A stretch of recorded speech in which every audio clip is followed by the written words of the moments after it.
أعوذ بالله من الشيطان الرجيم بسم الله الرحمن الرحيم وإذ يرفع إبراهيم القواعد من البيت وإسماعيل ربنا تقبل منا إنك أنت السميع العليم ربنا واجعلنا مسلمين لك ومن ذريتنا أمة مسلمة لك وأرنا مناسكنا وتب علينا إنك أنت التواب الرحيم ربنا وبعث فيهم رسولا منهم يتلو عليهم آياتك ويعلمهم الكتاب والحكمة ويزكيهم إنك أنت العزيز الحكيم ومن يرغب عن ملة إبراهيم إلا من سفه نفسه ولقد اصطفيناه في الدنيا وإنه في الآخرة لمن الصالحين إذ قال له ربه أسلم قال أسلمت لرب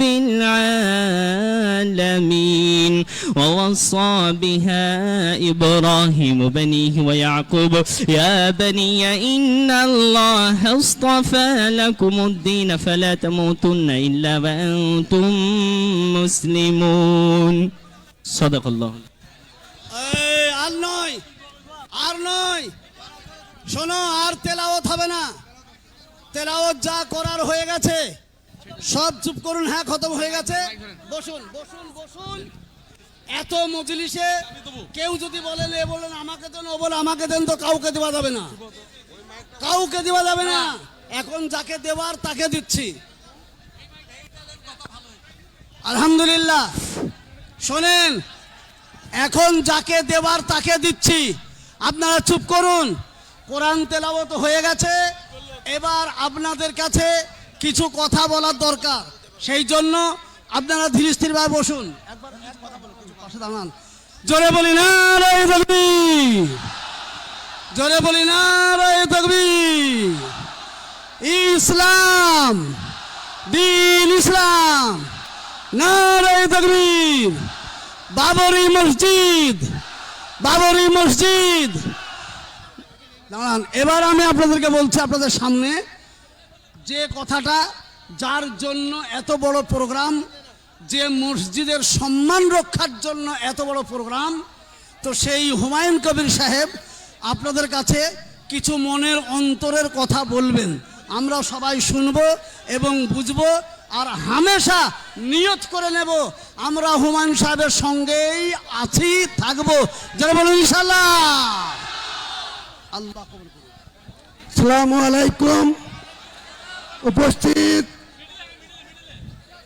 আলেম সমাজের বিশিষ্ট ব্যক্তিবর্গ, মঞ্চে যিনারা আছেন এবং মঞ্চের আমাদের ডাসের সামনে যত মানুষ আছেন, অধিকাংশই ইসলাম ধর্মাবলম্বী মানুষ আছেন, তবুও কিছু কিছু অমুসলিম ভাইও এখানে আছেন। আমি জানি কিছু বিশিষ্ট ব্যক্তি এখানে এসছেন, কয়েকজন ডাক্তারবাবু এসছেন, হাইকোর্টের অ্যাডভোকেট দুজন এসছেন, আলী আফজল সাহেব এবং আরেকজন শহীদুল্লাহ সাহেব।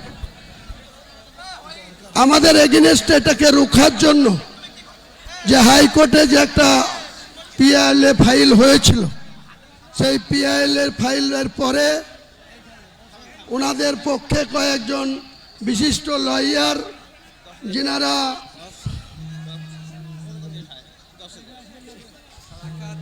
ঠিক আছে, আমি কথা বলছি তো জান। আমরা যখন ভাই আইনের লড়াইয়ে অনারেবল হাইকোর্টের প্রধান বিচারপতি সাহেব, এক মিনিট, তার ডিভিশন বেঞ্চ, যখন এটার শুনানি হওয়ার কথা ছিল 8 তারিখে, 8ই ডিসেম্বর, কিন্তু বিশেষভাবে সেই শুনানিটা 5 তারিখে আগিয়ে আনা হয়েছিল। প্রধান বিচারপতিকে মেনশন করে ওনাদের পক্ষে যারা লয়ার ছিল, তিনারা 8 তারিখের জায়গায় 5 তারিখে মেনশন করেছিল। আমাকে এত ব্যস্ততার মধ্যেও যখন এটা পিএলএ ফাইল হলো, তখন আমি 3 তারিখে আমাকে জরুরি ভিত্তিতে জেলা ছেড়ে কলকাতায় যেতে হলো। এই আলী আফজল সাহেব থেকে শুরু করে কয়েকজন বিশিষ্ট আইনজীবীর সাথে 1 ঘন্টা পরামর্শ করে ওনাদেরকে আমি পাওয়ার দিয়ে আসলাম যে যা করার করতে হবে। যারা এটার জন্য রুখার চেষ্টা করছে, আমি কোনো অসাংবিধানিক কাজ করছি না। ভারতের সংবিধানকে সম্মান জানিয়েই প্রত্যেকটা ধর্মাবলম্বী মানুষের নিজের নিজের অধিকার আছে। কেউ চার্চ বানাতে পারে, কেউ গির্জা বানাতে পারে, কেউ মন্দির বানাতে পারে। আমরা মুসলমান যারা, তারা আল্লাহর ঘর মসজিদ বানাতে পারি। এখানে মিডিয়া বন্ধুদের বলবো, ন্যাশনাল মিডিয়ার বন্ধুদের বলবো, আপনারা দেখতে পাচ্ছেন বাংলায় এবং ইংরেজিতে এখানে পবিত্র বাবরি মসজিদের ভিত্তি স্থাপন প্রস্তাব লেখা আছে। আপনারা একটু ওইদিকে লক্ষ্য করবেন, আপনাদের ক্যামেরা ওইদিকে ঘোরাবেন, গোটা ভারতবর্ষ দেখুক যে এক শ্রেণীর মানুষ এটা হতে দিতে চাইনি। বাবরি মসজিদ নাকি ভারতের মাটিতে হবে না। আপনাদের অবগত করার জন্য বলি, 2019 সালে সুপ্রিম কোর্টের প্রধানমন্ত্রীর যে ব্রাঞ্চ, ফুল বেঞ্চ 5 সদস্যের, তারা দীর্ঘদিন ধরে এই মামলার শুনানি করার পর 2019 সালের নভেম্বর মাসে একটা জাজমেন্ট এসেছিল। সেই জাজমেন্টে কোনো পেপার ছাড়াই প্রত্যেকটা মানুষের অধিকার, যার ডিড এবং ডিডের বলে যার মিউটেশন, কনভার্সন, অর্থাৎ কাগজ কলমে যে মালিক, সেই মালিকানার প্রত্যেকটার অধিকার আছে। সেখানে কি বানাবে, কি করবে। হিন্দু ভাইদের মন্দির করার অধিকার আছে, আগেই বললাম গির্জা করার অধিকার আছে, চার্চ বানানোর অধিকার আছে। তেমনি মুসলমান ভাইদের পবিত্র আল্লাহর ঘর মসজিদ বানানোর অধিকার আছে।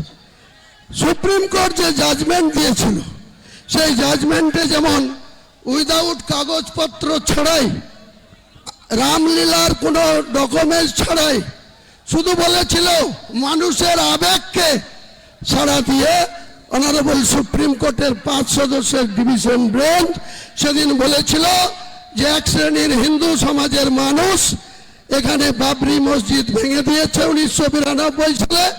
সেখানে তাদের আবেগকে গুরুত্ব দিয়ে সেখানে রাম মন্দির হবে। আপনারা সবাই জানেন, গোটা বিশ্ব জানে, ভারতবর্ষের আপামর 145 কোটি মানুষ জানে যে অযোধ্যাতে একটা রাম মন্দির তৈরি হয়েছে। আমরা কেউ মুসলমান সম্প্রদায়ের মানুষ কেউ তার বিরোধিতা করিনি। আমি যেদিন 12/12/2024 কলকাতায় আজকের দিনে এই ভিত্তি স্থাপনের কথা, বাবরি মসজিদের ভিত্তি স্থাপনের কথা বললাম, তারপরেই সঙ্গে সঙ্গে দেখলাম কিছু সংঘ পরিবার, কিছু মহারাজ সাগর দিঘিতে একটা রাম মন্দিরের আবার শিলান্যাস করলেন। আমরা কেউ বাধা দিতে যাইনি। আজকের দিনে এখানকার একজন বিজেপির নেতা, আগে জেলা সভাপতি ছিল, এখন রাজ্য কমিটিতে আছে, সাকারাপ সরকার, তিনিও সঙ্গে সঙ্গে বললেন বহরমপুরের কোনো জায়গায় রাম মন্দির করবে।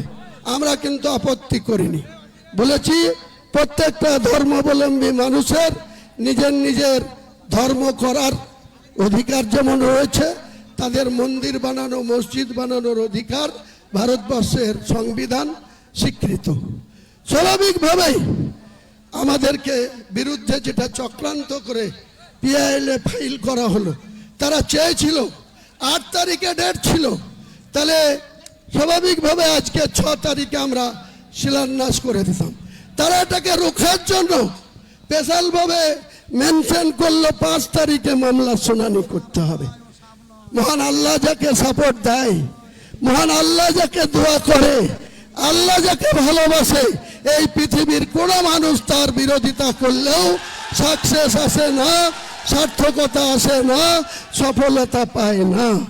এই মহান আল্লাহ তাআলার খোদ ইচ্ছায় আমরা সেই হাইকোর্টে আইনের লড়াইয়ে এখানে আফজল সাহেব, আলী আফজল চাঁদ থেকে শুরু করে যে 12 জন লয়ার আমাদের হয়ে দাঁড়িয়েছিল, সেখানে হাইকোর্টের অনারেবল প্রধান বিচারপতি এবং তার নারায়ে তাকবীর, পরিষ্কার করে বলে দিয়েছেন, নারায়ে তাকবীর, পরিষ্কার করে তিনি বলে দিয়েছেন যে হুমায়ুন কবির কোনো সংবিধান বিরোধী কথা বলেনি, সংবিধান বিরোধী কাজ করেনি। ভারতবর্ষের সংবিধানে তার